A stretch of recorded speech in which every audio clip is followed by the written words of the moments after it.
Our next piece is, I'm actually excited to bring up someone up here who's going to do what I asked them to do. This is actually a very learned guy. I cannot believe he said that he would come on the show tonight. Please welcome the Executive Director of C.H.A.N.G.E, Illinois, Ra Joy. Ra?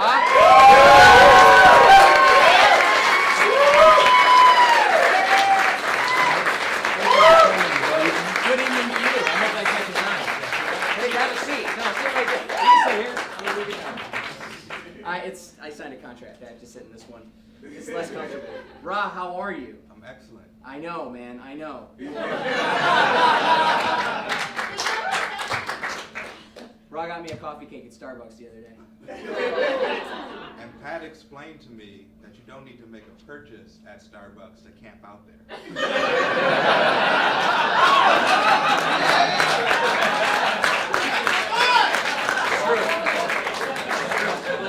He's got to let you use the bathroom if you ask too, but just keep that to yourself.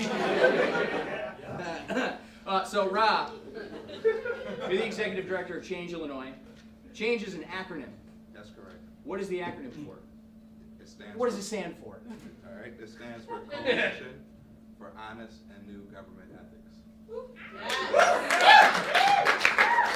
It's a statewide public policy and political reform coalition.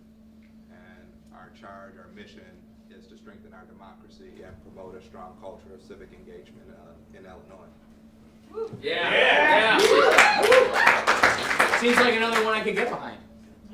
I mean, so this is a coalition. There's many different groups of people, and you're the Executive Director of this coalition. What kind of people are part of this coalition? So we represent a diverse network of political reformers, reform-minded organizations, labor groups, faith-based organizations, nonprofits, civic organizations from all corners of the state. And we have a bold mission. Today, it sounds like a punchline, and our vision is for Illinois to be a national model for fair, open, and effective government. We have a long way to go. You know, in your opening monologue, you mentioned 27% and the mayor's approval rating. And something that's worse than the 27% is 25%. And only 25% of people in Illinois have confidence in state government. A new Pew poll found that we rank 50 out of 50 states when it comes to confidence in state government. Well, do they include... No, hang on. Does that include Guam, Puerto Rico? I mean, come on. Let's be fair. Let's be fair. How about this? When it comes to dysfunction, we're number one.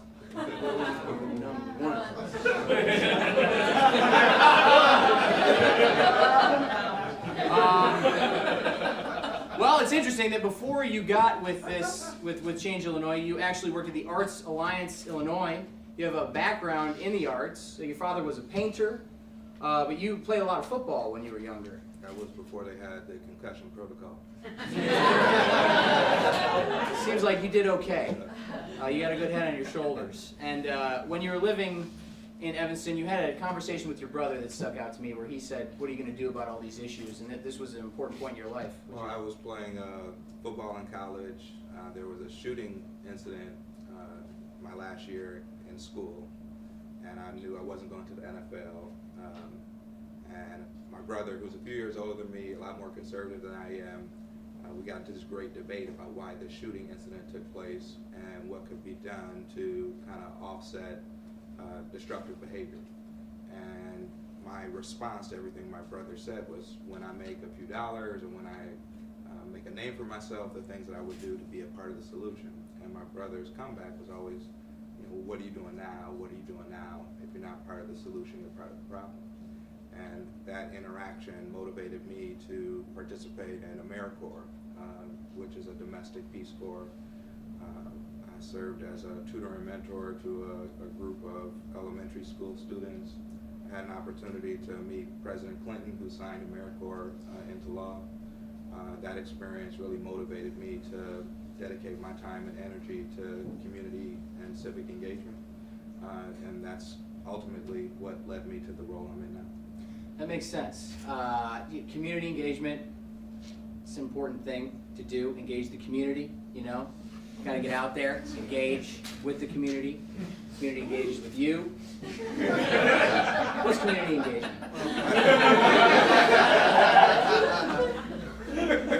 You know, I idea of people power.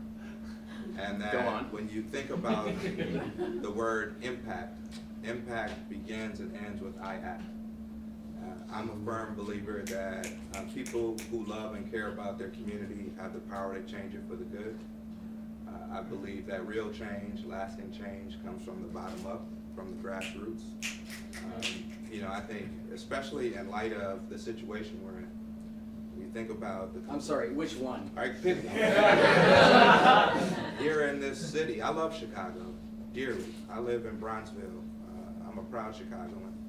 I carry pom-poms for our city, but it's been really tough, especially since Thanksgiving for Chicago. Yeah. You think about our state and the level of dysfunction. You know, we're now 9 months into the new fiscal year without a budget. You know, jaw-dropping levels of dysfunction and corruption in state government. You have a presidential election that's playing out that's literally a circus.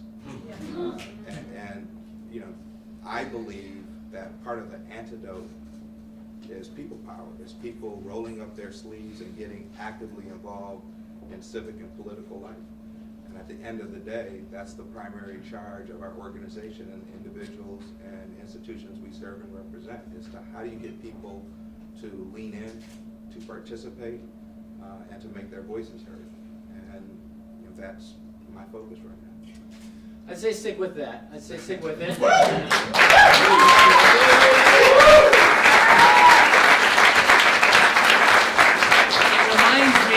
reminds me of something that President Obama said.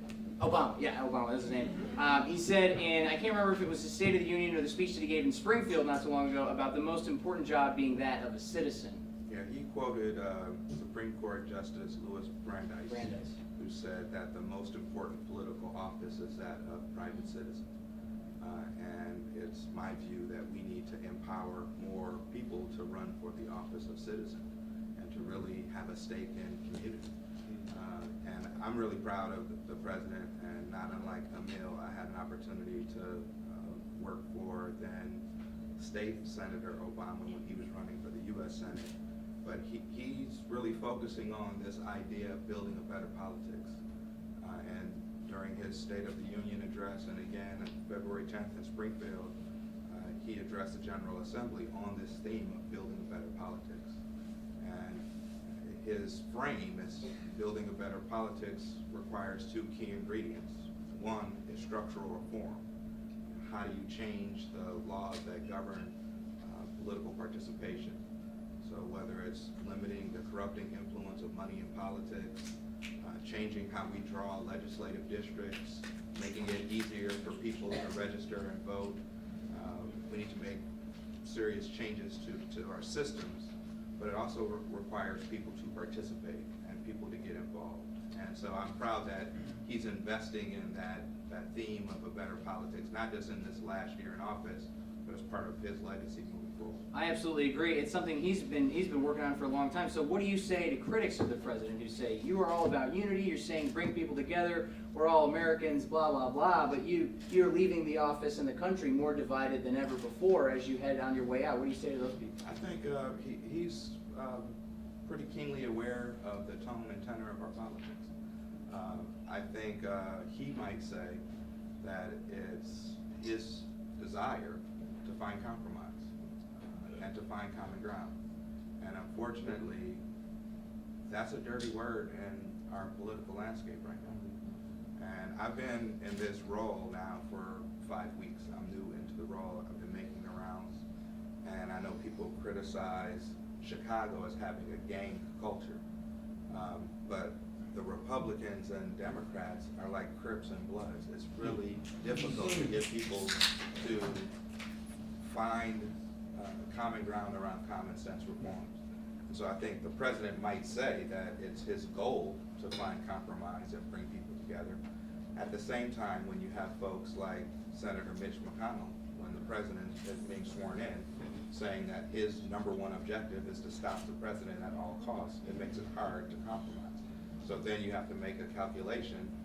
Do I sit on my hands and wait for people to come around, or do I take action and try to get as much done as I can?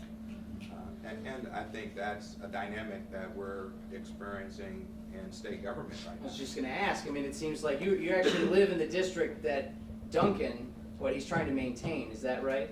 Well, Ken Duncan serves as a state rep in the 5th district. He's made a lot of news because he's kind of gone against Speaker Madigan.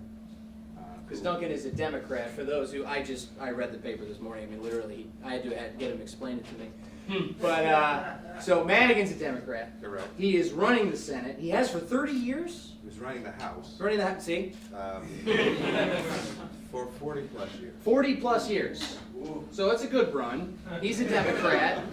Maybe time to give someone else a shot. I don't know.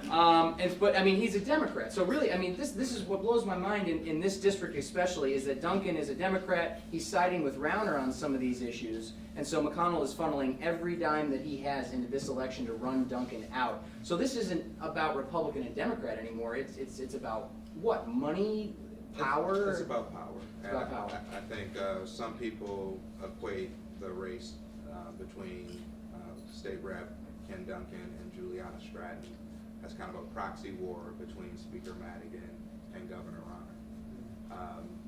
You know, and I live in the district, so our mailbox is literally stuffed with these mailers. We get the robocalls. Now you know how Iowans feel. That's right. You know, but I think you talked about Bruce Rauner in your opening. Bruce E. Bruce E. Call me, bud. We'll have you on. We'll have you on. I totally see him coming in. Oh, yeah.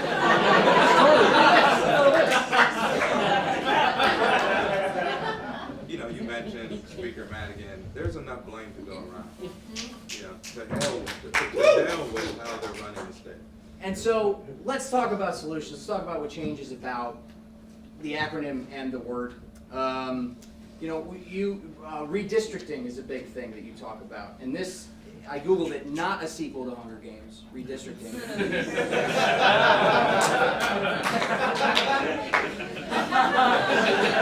So redistricting, gerrymandering and redistricting, is there a difference? Are they the same? Well, redistricting is a process that's used every 10 years after the census to draw legislative maps. Gerrymandering is a tactic that's used to draw districts that favor one political party over another. In this state, the General Assembly, whoever's in power, whoever runs the General Assembly, they control the map-making process. And to the victor go the spoils. So when they draw that map, essentially it's designed to protect incumbents. It's designed to limit competition. In fact, in 2014, 60% of folks who ran for office at the state level ran unopposed. 60% ran unopposed. Wow. It's a process, the redistricting process in Illinois is essentially an incumbent protection program. That makes sense. It seems like what it is to me. But I mean, you know, on the other side of this, you have, you know, to the victor go the spoils, and that came out of, I believe, the Roman Empire. And look how they turned out. It's fine. It's not a big deal. For my history buffs out there. But my question is, what is the argument against redistricting? Well, I think there are two arguments. If you happen to be in the party that controls that process, you want to protect the status quo. The status quo that is a rigged system. It is a rigged system, and it's a system that lacks any transparency, any accountability, any public input. It's a process that happens behind closed doors, and the people suffer. As the president said, politicians pick their voters instead of voters picking their politicians. The good news is, and Please, you know, please. I think it's we want people to move up the ladder of civic engagement. We want people to be more involved, and we also want to advocate for solutions. So it's easy to throw tomatoes and complain. It's more difficult to find policy solutions.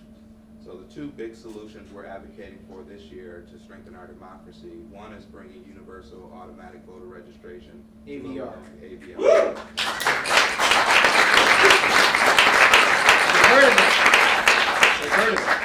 And that would add nearly 1 million new voters to the rolls, and 300,000 voters of color.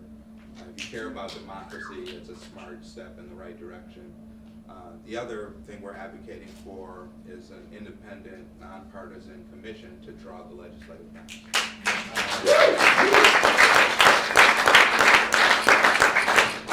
There's a campaign underway, that would amend the state constitution.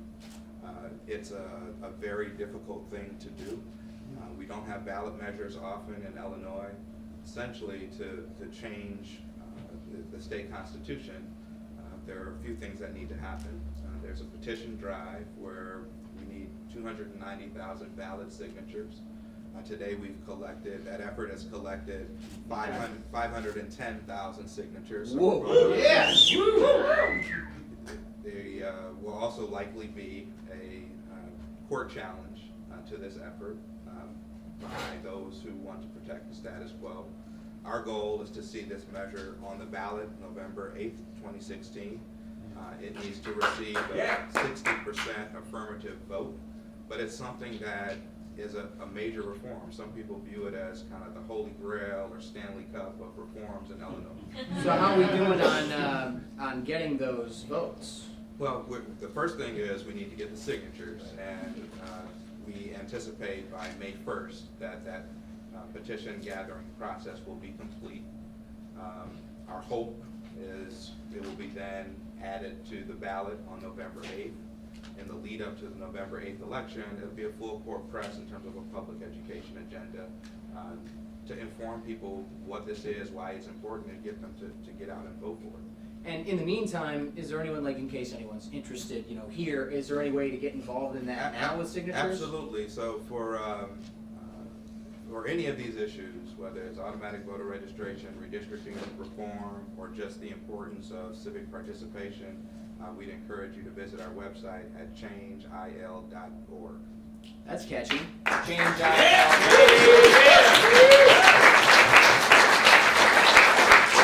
Sounds pretty good to me. So is AVR and redistricting, this is pretty much the focus of your efforts? This year. Yeah. This year, absolutely. And what's interesting is for automatic voter registration, and the president talked about this, right now, there are well over 60 bill sponsors, not one Republican. Redistricting, there are a number of lawmakers that are supporting that effort, and there are a few Democrats, but we need more. And so we want to create a space, a safe space for Republicans and Democrats to come together. That's so ridiculous. What do they do?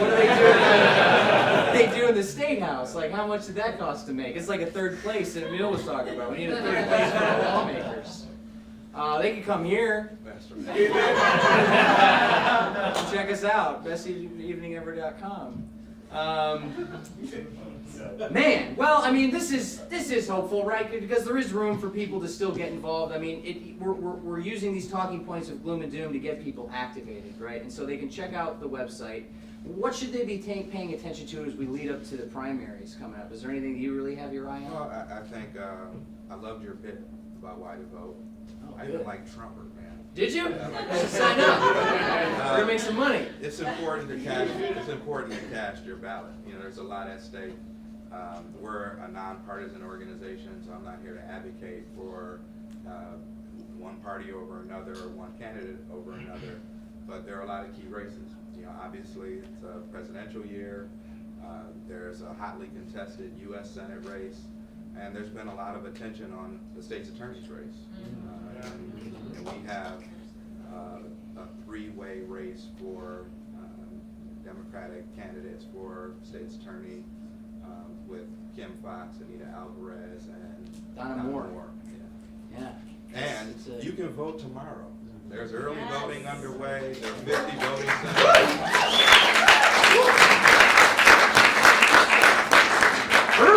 Early voting? Early voting. That's wow. What do they think of next?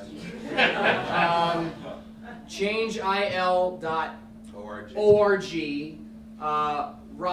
The work you're doing is extremely important, and you are a very cool guy who's doing some very important things, and I really thank you for being here. Guys, give it up for Rod Joy.